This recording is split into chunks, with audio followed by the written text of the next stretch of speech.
So magandang gabi sa inyong lahat. Ako nga pala si Bethel Joy Shanko Pacolba at ngayon tatalakayin natin ang pang-akademyang register ng Filipino ng UP Open University ni Jason D. Pitras.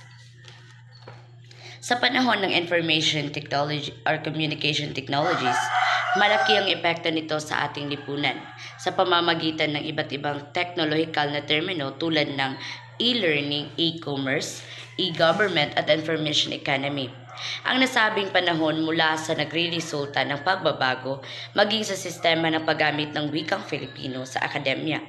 Makikita ang isang variety ng wikang Filipino na nabuo at patuloy na nabubuo bilang katugunan sa pangangailangan ng magtuturo at matuto sa mga leksyon kagaya ng communication at humanities. Ang simulain ng UP University, mauunawaan ang register ng wikang Filipino sa UP o Open University Campus, Open University, kung lilinawin ng isang sistemang akademiko ang UP, itinakda ang resolusyong lupon ng mga rehente sa UP sa pagtatag ng UP bilang ikalimang nagsasariling unit sa ilalim noong sistemang Universidad ng Pilipinas noong ika-23 ng Pebrero 1995. Ang nasabing resolusyon sa patuloy na hamon ay pagbibigay de kalidad ng edukasyon na lumalaking populasyon. Mahigit sa 7,000 na pulo ang UP sa pamamagitan ng UP or Open at Distance Learning ay magbibigay daan ng malawakang access ng matataas na uri ng tersyaryong edukasyon bilang institusyon. May mga pinakamalaking bilang ng kaguruan at may pinakamataas na bilang ng mga natamong degree at may pinakamalawak sa larang ng pag-aaral sa pamamagitan ng institusyong mataas ng edukasyon sa bansa na nasa pinakamahusay na posisyon ang UP sa pagbibigay ng dekalidad sa programa ng edukasyon. Alinnasalin. So, mula sa nabanggit, pumapandasyon ang UP sa diwa ng demokratisasyon ng edukasyon at modernisasyon sa sistemang pagtuturo dulot ng mabilis na pag-unlad ng ICT. Open learning, nangahulugan ng pagiging bukas na pagtanggap ng mga mag-aaral sa anuman ang kanilang edad, estado ng pamumuhay, saan sila naroroon at iba pang aspekto na nakaapekto sa patuloy na pag-aaral. Distance education, kumikilala sa pagkakahiwalay ng mag-aaral at guro sa espasyo at maaaring maging sa panahon at kung saan ang pagtuturo at pagkatuto na naisagawa sa pamamagitan ng paggamit ng technical na media. So, mahalagang linawin natin ang puntong ito na ang dalawang konsepto na nabanggit ay magkahiwalay at magkaiba. So, magkaiba ang kanilang pamamaraan. Faculty education.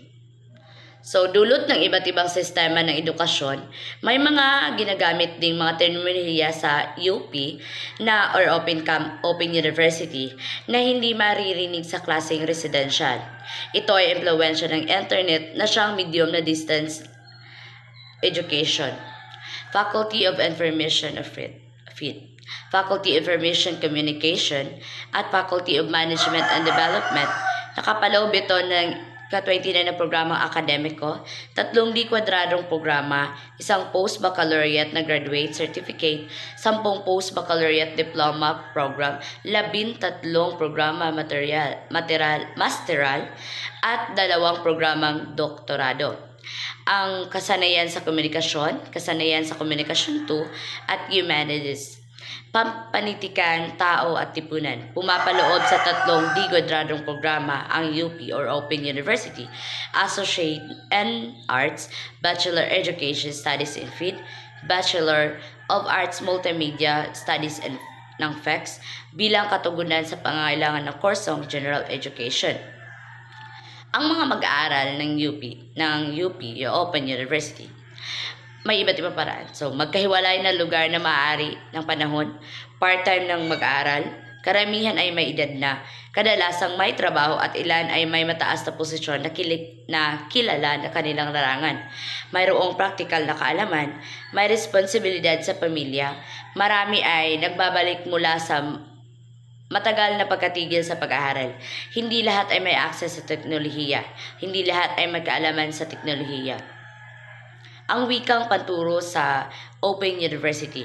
Ang naiibang paggamit ng wikang Pilipino kumpara sa iba pang textbook o librong akademiko na ginagamit sa sistemang residensyal. Ang kagaanan ng wika bilang pagsaalang-alang sa iba't ibang sitwasyon sa klase ng mga mag-aaral na kumukuha ng nasabing kurso. At ayon nga kay Ocampo 2002, unti-unting pinalabo ng electronic media ang kaibahan ng paraang pasalita at pasulat. Open source software, package na ginagamit sa buong mundo ng kurso na nakabase sa internet. Ang ganitong katangian ay siyang diin ng module na karaniwang kinapaluban ng code switching sa loob ng pangungusap o talata. So, kumpol ng mga salita or hinugot sa top hat ng tila magician pangkat ng komunikasyon ng tao. So, ang COM1 ito ay kasanayan sa komunikasyon. At ang COM2 naman ay kasanayan sa komunikasyon. Ang HUMA or ito humanities. Ewan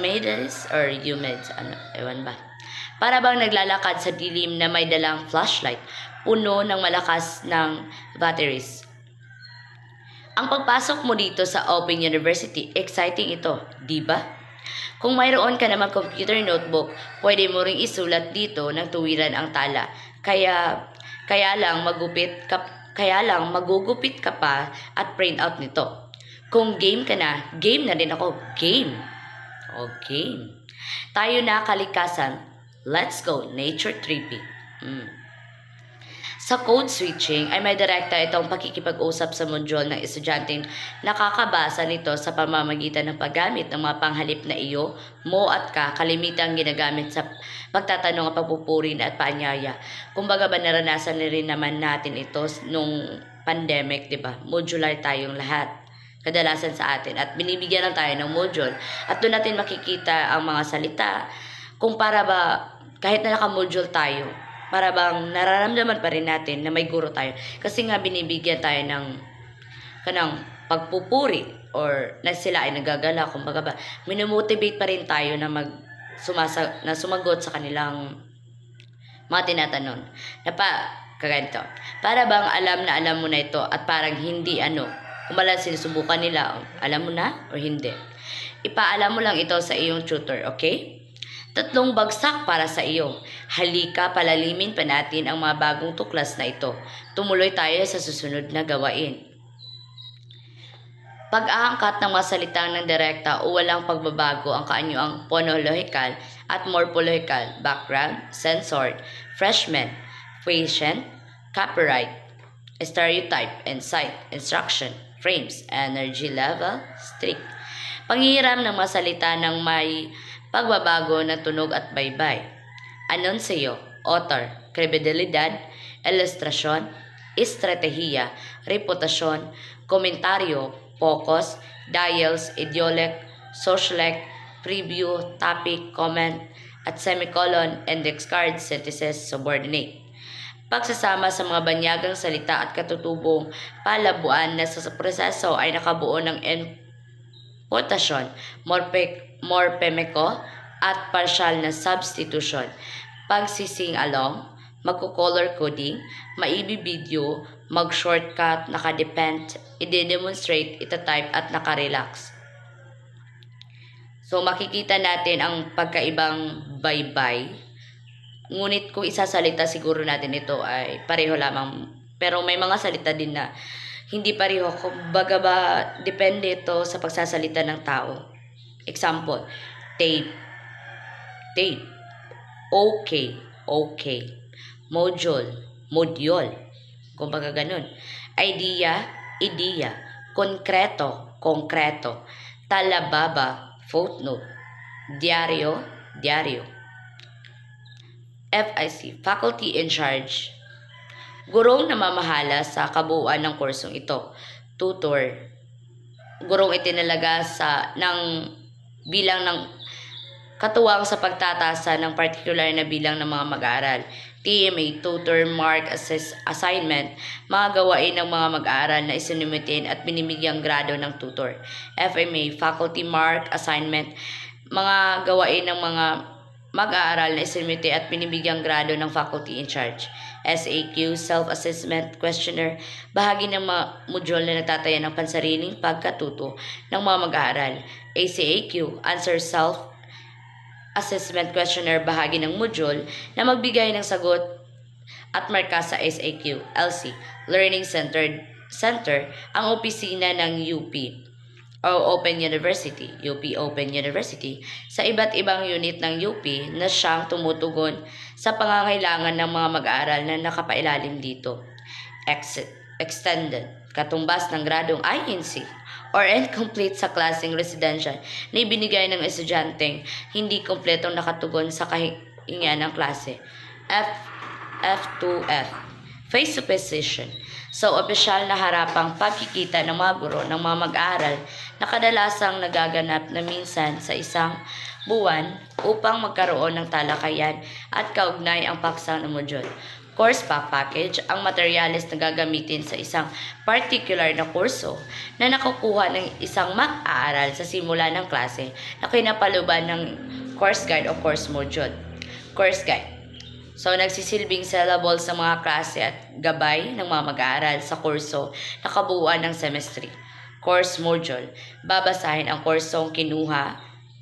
My portal, ang web account ng isang particular ng kurso na kung saan nagaganap ang interaksyon ng mga guro at taong mag-aaral sa pamamagitan ng forum, survey at link at iba pa.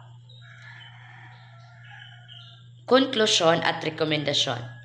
Ang paggamit ng wikang Filipino sa UP Open University ay isang patunay na pagbabagong naganap sa ating wikang kaugnay sa mabilis na panahon ng information communication technologies. Mahalagang bigyang focus ng consistency sa paraan ng paggamit ng pagbaybay ng mga salita na nakikita sa iba't ibang module tungo sa higit na malinaw na pag-unawa ng mga mag-aaral sa wikang Filipino.